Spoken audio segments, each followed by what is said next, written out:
మంచిర్యాల జిల్లా నీల్వాయిలో ఆత్మహత్య చేసుకున్న వేమనపల్లి మండల బీజేపీ అధ్యక్షుడు మధుకర్ కుటుంబాన్ని పరామర్శించారు కేంద్ర మంత్రి బండి సంజయ్. మధుకర్ది ఆత్మహత్య కాదు, కాంగ్రెస్ నేతలు పోలీసులు కలిసి చేసిన హత్యగా ఆరోపించారాయన.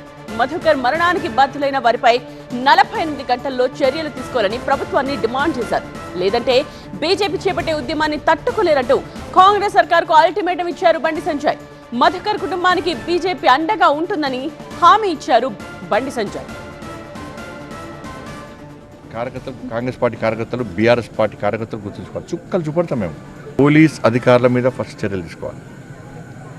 ఎవరైతే ఈ అరెస్ట్మెంట్ చేసిరో, ఎవరైతే అరాచకం చేసిండో, మధుకరు ఆత్మహత్యకు కారకులు ఎవరైతే ఉన్నారో వాళ్ళు తప్పించుకపోయారు, దొరకలేరు, దొరకబడుతున్నాం. మీరు దొరకబడితే దొరుకుతారు, మీరు దొరకబడితే దొరుకుతారు. వాళ్ళను వెంటనే 48 అవర్స్ 48 గంటల లోపల వాళ్ళని అరెస్ట్ చేయాలి. సంబంధిత పోలీస్ అధికారుల మీద వెంటనే చర్యలు తీసుకోవాలి. లేకుంటే భారతీయ జనతా పార్టీ చేసే ఉద్యమాన్ని మీరు తట్టుకోలేరు.